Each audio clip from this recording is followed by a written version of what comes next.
So welcome back, grade 10s. We are looking at how to write an essay today. Please keep in mind that there's 2 writing assignments in the -1 stream and 3 in the -2 stream. And the 2 in the -1 stream would be the assignment that you worked on this morning, the A1. Eventually you'll get 3 sources for an A1 that you have to interpret and then connect or relate them together. We'll certainly continue to work on that. But we also have something called an A2, which is an essay. So assignment 2 on the diploma exam, assignment 2 in throughout social 31, 21, and here in 10-1, assignment 2 or A2 will be an essay. So we are going to talk about the beginning of the essay today, the introduction, and many of the skills that you'll see here with the introduction are quite similar to what you do on an A1. So there is some transferable skills here.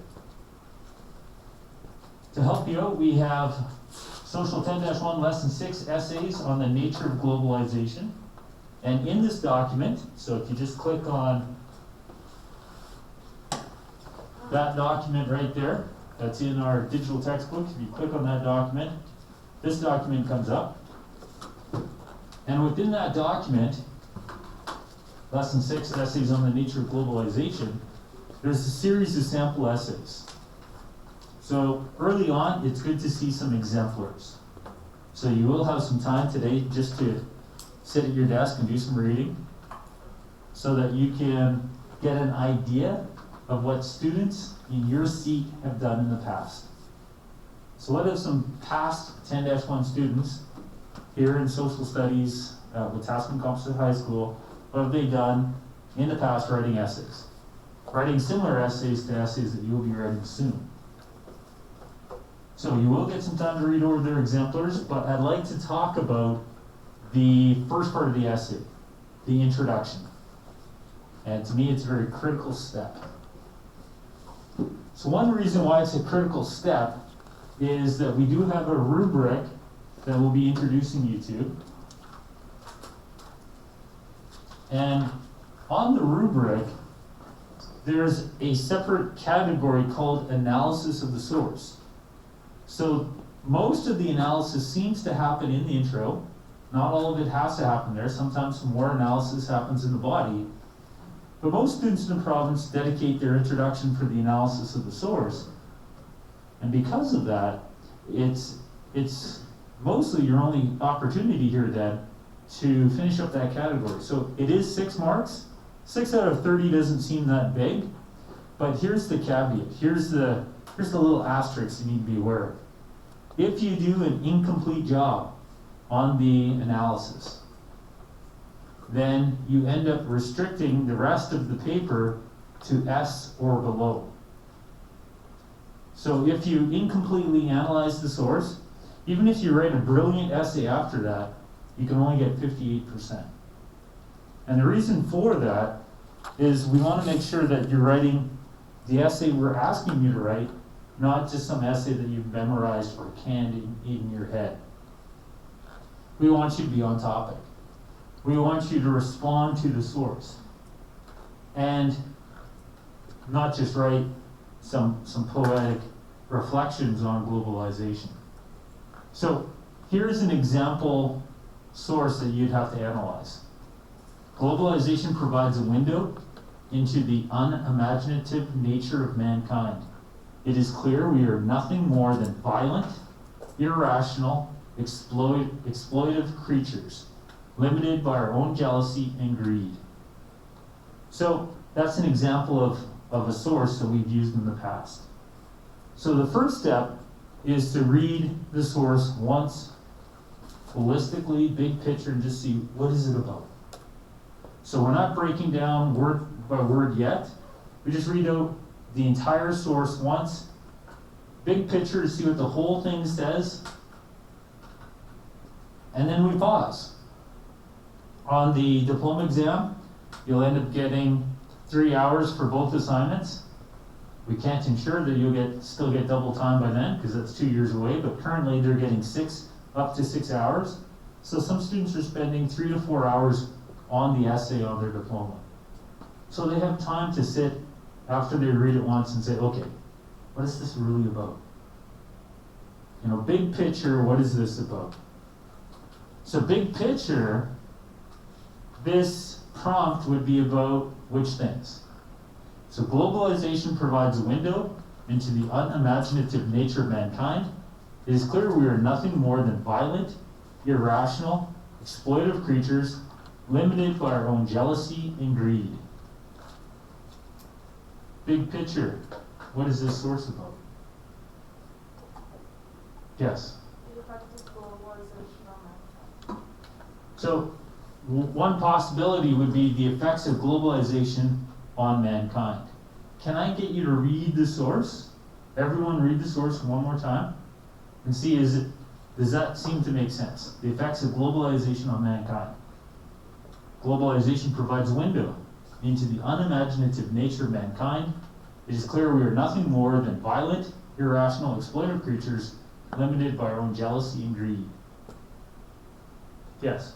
Is it more about the nature of mankind? Yeah, it might be more about man than globalization. So it's the nature of mankind that globalization reveals, right? Globalization provides this window into mankind, but it's not how globalization affects us, it's how we affect it, right? It's how we have shaped globalization due to our nature. So what is the theme of this essay? The theme is the nature of mankind. Nature of mankind is a theme that you could find in a number of essays.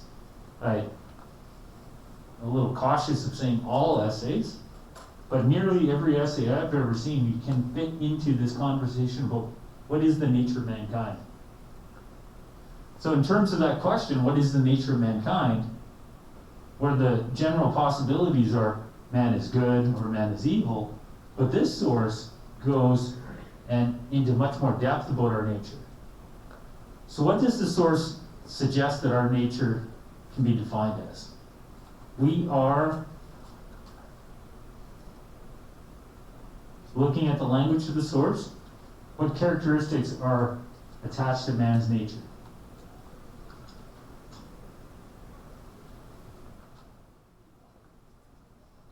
So read the source again. Globalization provides a window into the unimaginative nature of mankind.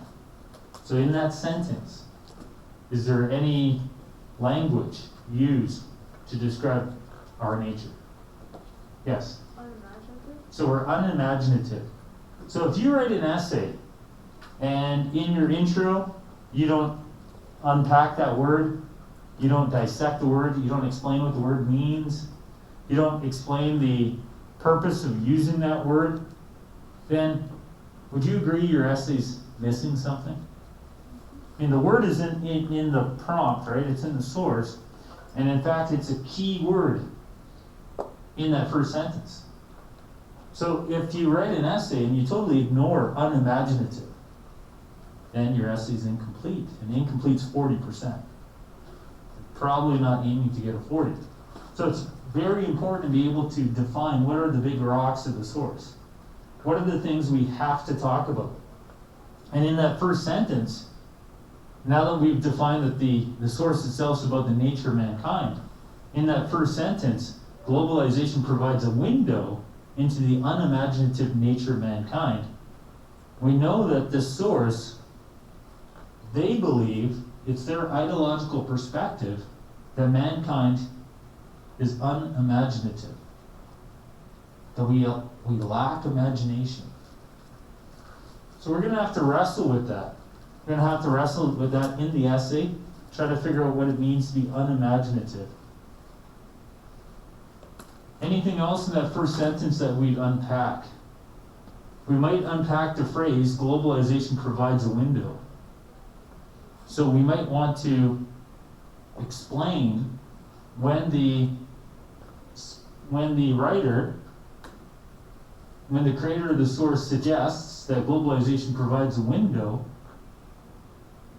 that phrase is actually saying that globalization reveals something about us.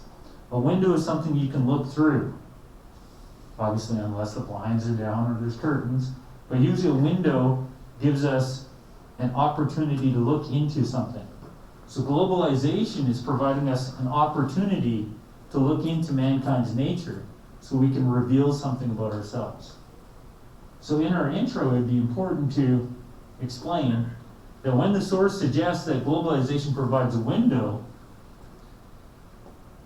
what that is suggesting is that through globalization, we have revealed something about ourselves. Then the second sentence makes it even more clear. It is clear we are nothing more than violent. So this is where we can define what does violence mean. You know, it's important to define keywords, but it's also important to look at, you know, what's some possible evidence that would inspire this position, this ideological perspective. Why would they say we're violent? So even though we haven't studied the history part of this course yet, historically, are you aware of any evidence that you could use to further the position that we're violent people? That if you were tasked with the challenge of defending the position that mankind's violent, what would be your best examples, your best evidence? Yes? The Crusades? So the Crusades, you could say that, you know, the violence of mankind is evident in the Crusades.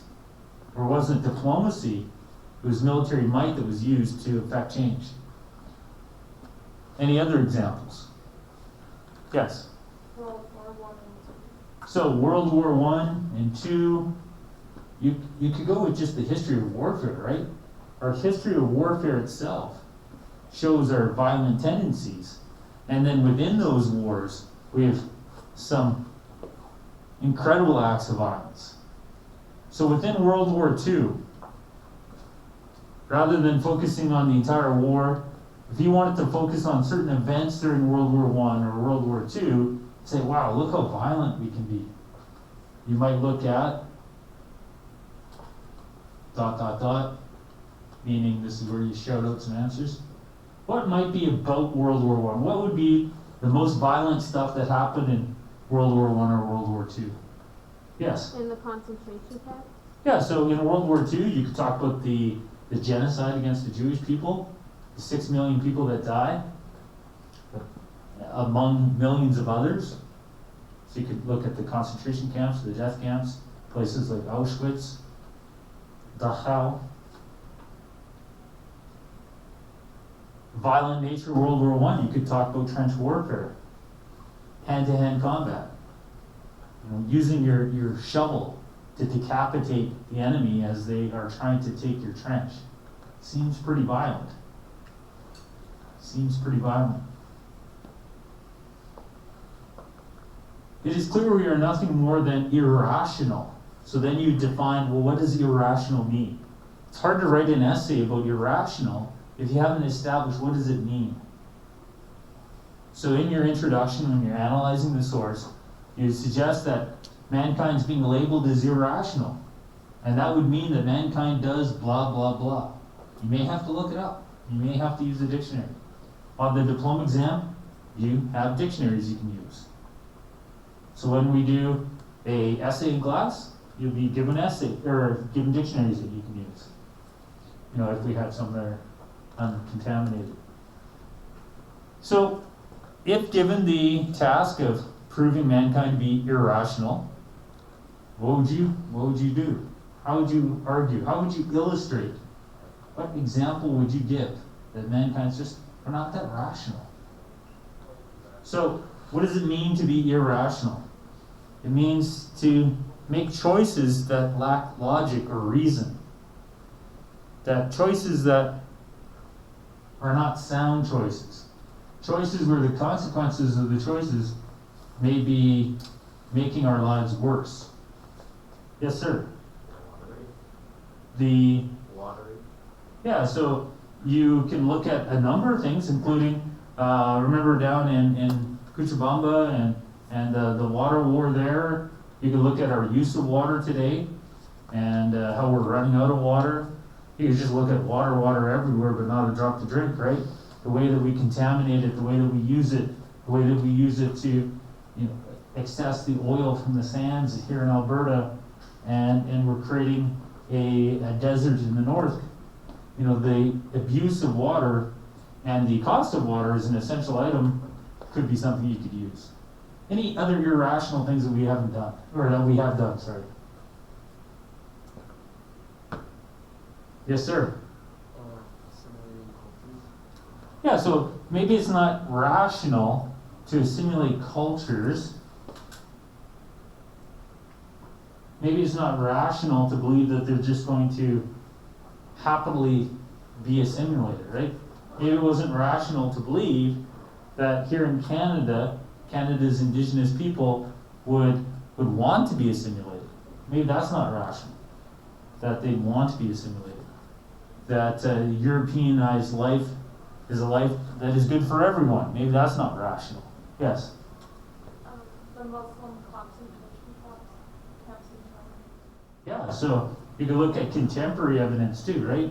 Is it rational for the Chinese government to end up doing as the Germans did before, persecuting minorities? Now, maybe it is rational. Maybe they'd argue it's the only way to keep a nation of 1.3 billion people united is to silence the voices of minorities.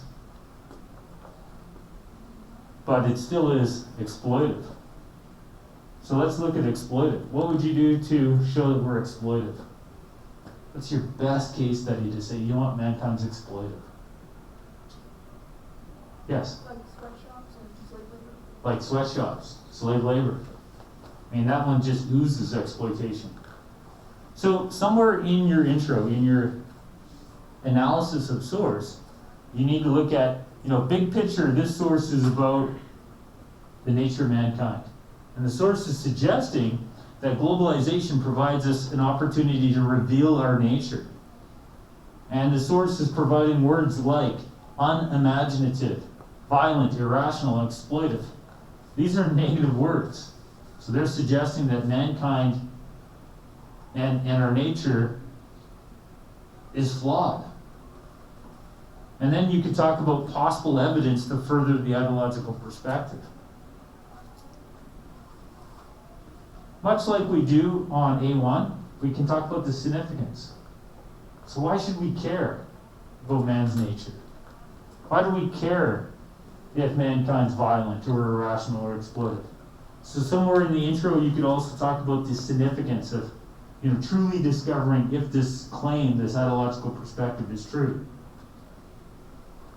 Much like we did with A1, we can also talk about the division of society. Would everyone agree with this source? What is the bias of the source? So in summary, so far with the intro, we've talked about how it's important to look at the source and see a big picture theme. Big picture theme, this is about the nature of mankind. Then as we look at details within the source, phrases, globalization provides a window, we can see how it connects to the course. It's suggesting that our nature has been revealed through globalization. As we connect with others, we learn about ourselves. As we connect with others, and as those relationships are formed, within those relationships we can see our true nature. Because those relationships have been built on exploitation and violence and jealousy and greed. And often, the purpose of our relationships lacks rational thinking. So, that's a sample essay there.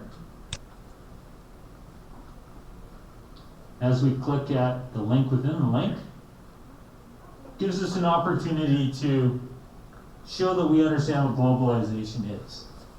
So every essay this year in 10 will be about globalization. And the term's not going to change.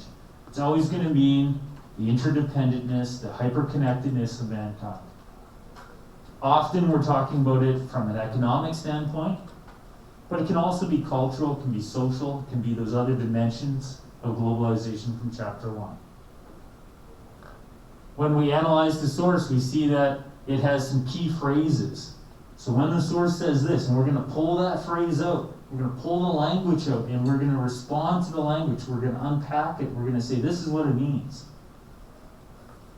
When the source says, provides a window, this clearly is a metaphor.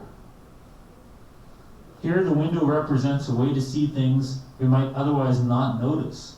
Now, without the window, you can't see what's inside. Because there's a window, now you stop and you're like, oh my, some exploitation going on there. Mankind's exploitive and violent and jealous and greedy and irrational. Without the window, we wouldn't see it. Globalization has provided us this opportunity, this revelation about our nature. So windows provide an opportunity to gather new and important insight into the nature of mankind. This is the true theme of the paper. What is the nature of mankind? So because that's the theme of the paper, it gives you an opportunity to explore that theme. So the theme, the nature of mankind, has been a topic of discussion for thousands of years of philosophy and psychology. It is the core of philosophy, psychology, religion, and assumptions about our nature help shape the way we live our lives. If you assume man's good or if you assume man's evil, you're going to have different relationships with your community based upon your assumptions. If you assume man's evil, no doubt you're locking your doors at night. If you're a parent and you assume mankind's evil, no doubt you're a little more cautious about sending your children off. But if you assume man's good, then, doors may be unlocked. And really, there's nothing out there to be worried about. So, you don't worry when your 5-year-old child says, hey, I'm going to go for a bike ride. And you're like, sure, why would I say no? Mankind's great. The village will raise the child. This is part of the paper where you can explore or establish the significance of the inquiry and the division of society. As you establish the ideological perspective of the source, you can talk about the tone. So there's a very negative tone to this ideological perspective. Words like greedy and violent and irrational are negative words. So there's a very negative tone to this source. So it's important to establish the tone. The audience, who would they be talking to? What's the purpose of this statement? Is this a warning to people that are considering to be globalized? Or is this people talking to people that have already been globalized, hoping that when they become aware of the true nature of mankind, maybe that nature can be regulated through legislation of global agencies like the WTO? So what is the audience? What's the intended response? And consider key terms you wish to bring into the essay. So this is where you might want to bring in connected ideas like man is a pariah. So if you have these ideas, you're like, oh man, as you're reading through the source, you might be putting some stuff on the page, writing it on the page, writing it in the margins and saying, in this essay somewhere I want to talk about how man is a pariah. We're exploitive. We feed on others. We're a parasite. So after you analyze the source, the logical end of your intro would be your thesis statement. So you've broken down the language of the source. You've talked about the division of society. Some people disagree with it. Logically, before you jump into the body, now we need to know, what do you think? Your thesis statement is, what do you think about the source? So therefore, your thesis statement should be found at the end of your intro. So if I read over your intro and I can't find your thesis statement, the mark in your essay is going to plummet. Your argumentation mark is 8 of 30 marks. 8 of 30 marks is a lot to just sleep through. So you're not going to be successful on essays, and essays are 30% of the way you're being marked if you're napping through where to put your thesis statement. Because if I don't see it at the end of the intro, I may just give you an INS, a 0, and say, you're done. You don't know what you're doing. You're sleeping through it. So the thesis statement belongs at the end of the intro. The last sentence of the intro. It should be underlined. It should be easy to find. Underline it. You can put it in bold. But if your marker can't find your thesis statement, then you're in trouble. What kind of essay is this? This is a argumentative essay. That's the type of essay we're writing. An argumentative essay. So the purpose of the essay is for you to, yes, analyze the source, but then respond to it with an argument that you defend. So if it is an argumentative essay, where you first analyze the source that you will respond to with an argument and then defend, if I can't find your argument, you're getting a 0. Because that's the purpose of the essay, is an argumentative essay. So we want to make sure we know where that thesis statement goes. It's right at the end of the intro. And it is a statement, not a question. So some students, I had a summer school 30-1 course just this last summer, and we had some students from another community, and a couple of them were writing thesis statements that were questions. At university, there's other types of essays. Some of them are exploratory, where you might begin with a question, and then the purpose of the body is to, do some exploration, and then arrive at your argument. That's not what we're doing here. We're not doing an exploratory essay. We're doing an argumentative essay. Your thesis statement needs to be a statement, not a question. It's not that convincing if your thesis statement at the end of the intro is, is mankind violent? Is mankind irrational? Is mankind evil? Well, let's find out.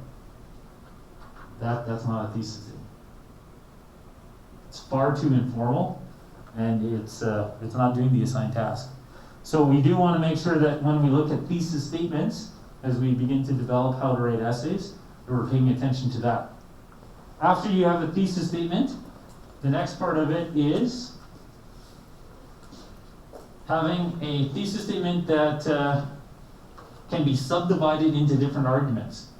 So your thesis statement will lead your essay. After your thesis statement, everything should be driven by that thesis statement. So your thesis statement should be connected to the source. So you can see here in this thesis statement, there's language that is connected to the source. Although man is capable of being unimaginative, so I'm taking the big rocks from the source and I'm creating a thesis statement. So I'm showing them on topic. Although man is capable of being unimaginative, violent, irrational, exploitive creatures, limited by our own jealousy and greed, globalization shows the true duality of our species. And that would be the thesis. And that would be the bell. So we're going to break for lunch. After lunch, we're going to look at more essays. So enjoy your lunch. Hopefully you're hungry. And come on back all rested and alert. And we'll learn more about essays.